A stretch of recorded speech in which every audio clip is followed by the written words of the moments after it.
कि कभी भी भाग्य के भरोसे अपने जीवन को नहीं छोड़ना चाहिए। लोग कहता है ना कि भाग्य में होगा तो मुझे मिल जाए, भाग्य में होगा तो मुझे मिल जाए, लेकिन कब मिलेगा? हमारा उस प्रकार से कर्म होगा तभी तो भाग्य में जो होगा सो मिलेगा।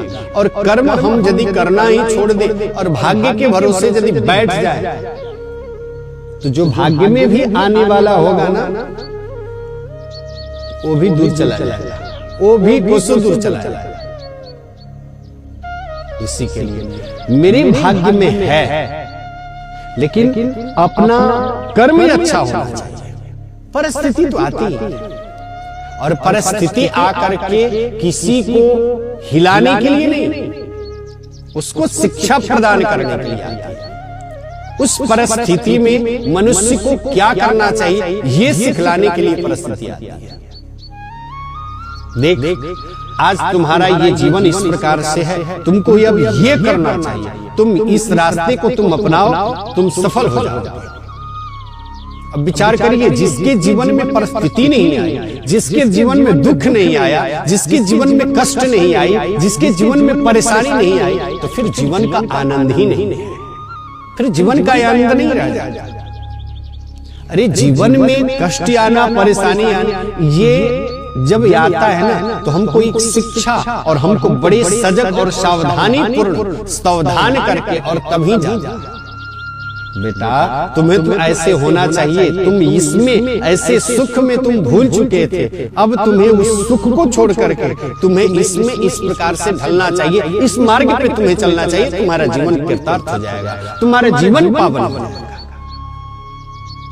परिस्थिति उस प्रकार से आए तभी जाकर के जीवन का आनंद। और ऐसे होता भी है, ऐसे होता भी है।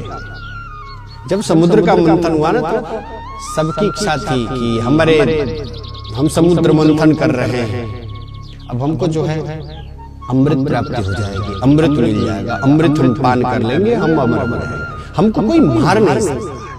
सबकी यही अभिलाषा, सबके मन में यही लालसा। लेकिन अमृत मंथन तो हुआ, लेकिन उसमें से हलाहल विष भी निकला।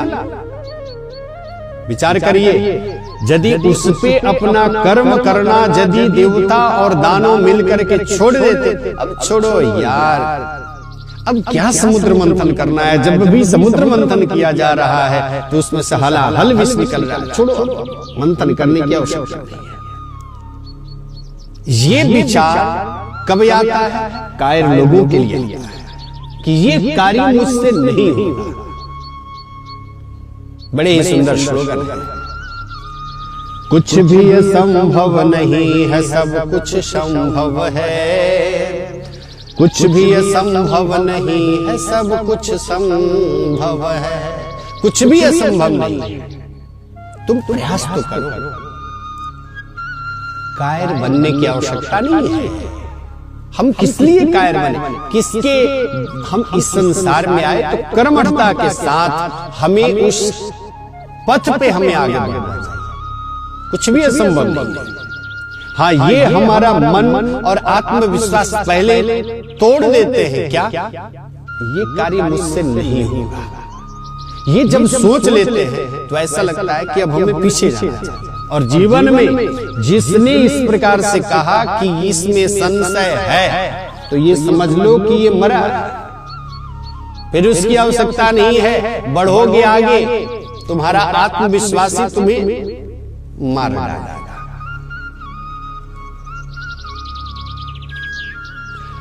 ये सीता मैया का जब हरण हुआ और सब के सब समुद्र तट पे बैठे,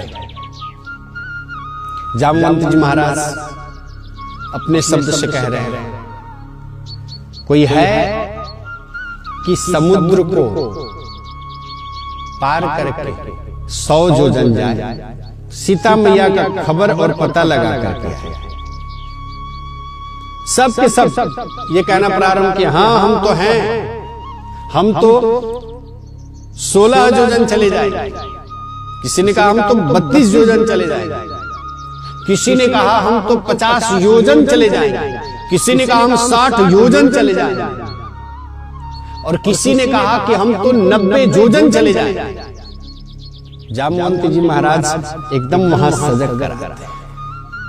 जामवंत जी महाराज कहते हैं, अरे 90 की तुम लोग बात करते हो, यदि 99 भी तुम जाने में सामर्थ्य हो और 1 योजन भी जा सकते हो, तब भी डूब करके तुम मर जाओगे। और महाराज उस समय में बलि बांधत प्रभु बाढ़हूं, शोतन वर्णी न जाय। और ये अपना जब आत्मबल की बारे में जब बताते हैं, तो जामवंत में बचन सुहाए, सुनि हनुमंत हृदय अति भाए। अंगद कहूं जाऊं मैं पारा। खड़े हो जाते हैं अंगद जी महाराज। और अंगद जी महाराज जो कहता है ना 80 योजन जाएंगे, 90 योजन जाएंगे, 99 योजन जाएंगे, जामवंत जी महाराज, अंगद जी महाराज खड़े हो। और अंगद जी महाराज खड़े होकर के कहते हैं कि हम तो जा सकते हैं। सबने ताली मारी। चलो ये कार्य तो अब सिद्ध ही हो जाएगा, ये कार्य पूरा ही हो जाएगा। जब कहे कि हम जा सकते हैं तो सबके सब मन में एकदम गदगद और खुशी हो गई कि लगता है कि हम लोगों का अब प्राण वापस ही आ गया, क्योंकि वहां उस वचन को भी याद रख रहे हैं कि हम लोग बिना सीता मैया का खोज किए हुए यदि चले गए ना तो मार डालेंगे, समाप्त कर डालेंगे। इसी के लिए अब प्राण में प्राण आया कि कम से कम कोई जाने वाला तो मिला। अंगद जी महाराज कहते हैं, अंगद कहाँ हूं जामू मैं पारा, लेकिन जिय संशय कछु फिरति वारा। मुझे संशय है, हम तो जा सकते हैं लेकिन वापस आएंगे कि नहीं आएंगे इसका कोई गारंटी नहीं है, इसका कोई गारंटी नहीं है। जामवंत जी महाराज कहे कि ये शांत हो जा, बैठ जा। जिससे जो कार्य होने वाली है ना, वो फिर एक शब्द भी नहीं बोला कि हम जाएंगे या नहीं जाएंगे, एक शब्द भी उसने नहीं रखा। कौन? श्री हनुमान जी महाराज। हनुमान जी महाराज नीचे मुख लटका करके बैठे हुए हैं, राम राम कर रहे हैं, परमात्मा के नामों का उच्चारण कर रहे हैं। जामवंत जी महाराज कहते हैं, हनुमान, राम काज लगी तव अवतारा। हे राम, ये राम के कार्य के लिए आपका अवतार हुआ है। हे हनुमान, ये परमात्मा के कार्य के लिए ही तुम्हारा यहां पे इस धराधाम पे अवतार हुआ है। हनुमान जी महाराज को जब ये आभास हुआ कि भगवान राम के कार्य के लिए मैं यहां आया हूं, सुनत हूं भय हूं पर्वताकारा। जैसे ही सुने कि मेरा तो अवतार राम के कार्य के लिए हुआ है, महाराज पर्वत के समान विशाल बन गए। जामवंत जी महाराज कहे कि सबके मन में एकदम खुशी आ गई कि अब ये कार्य पूरा ही होगा, इसमें कतई संशय नहीं है। हनुमान जी महाराज उठ करके खड़े हुए, और हनुमान जी महाराज उठ करके खड़े हुए और खड़े होकर के मानो कि सबसे आशीर्वाद ले रहे हैं। और हनुमान जी महाराज गए और उस कार्य को करके और पुनः अपने इस जगह पे आए और सबके साथ में मिल करके तब भगवान के पास में गए कि ये कार्य मैंने नहीं किया, इन लोगों के ही प्रेरणा से, ये सब लोगों के ही प्रेरणा से ये कार्य हुआ है। और महाराज उस समय में हनुमान जी महाराज ये नहीं चाहते कि जिस दिन ये कार्य मैं किया हूं यदि कह दूं तो मेरे अंदर अहंकार आ जाएगा, मेरे अंदर अहंकार आ जाएगा। इसी के लिए श्री हनुमान जी महाराज कहते हैं इन लोगों के ही द्वारा ये कार्य पूरा हुआ है। कहने का अभिप्राय यह है कि जीवन में सब चीज हो, लेकिन जब तक हमारे अंदर कर्मठता नहीं आए, कर्म के ऊपर हम अब निर्भर न बने और भविष्य के ऊपर ही छोड़ दे, तो सब के सब जीवन में जब संशय आ गया तो सब के सब बर्बाद।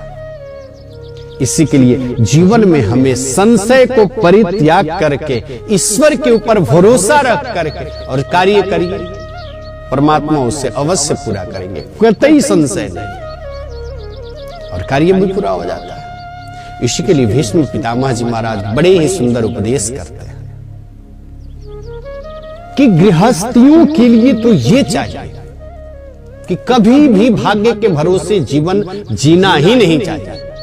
और भाग्य के भरोसे जीवन जीने वाले लोग कैसे हुआ करते हैं? कहा कि वे तो आलसी हुआ करते हैं, आलसी है।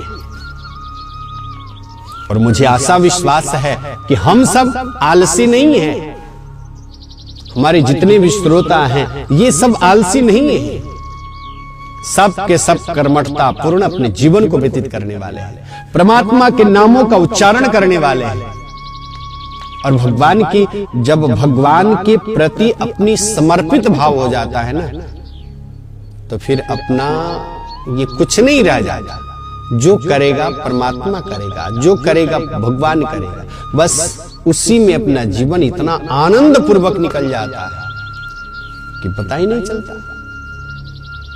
महाराज कितने बार समझाए कि संसार के प्रति मोह को रखना, ममता को रखना कि ये संसार मेरा है, हम इसमें रहेंगे तो सुखी हो जाएंगे, आज सुखी नहीं है तो कल सुखी हो जाएंगे, कल मेरे पास में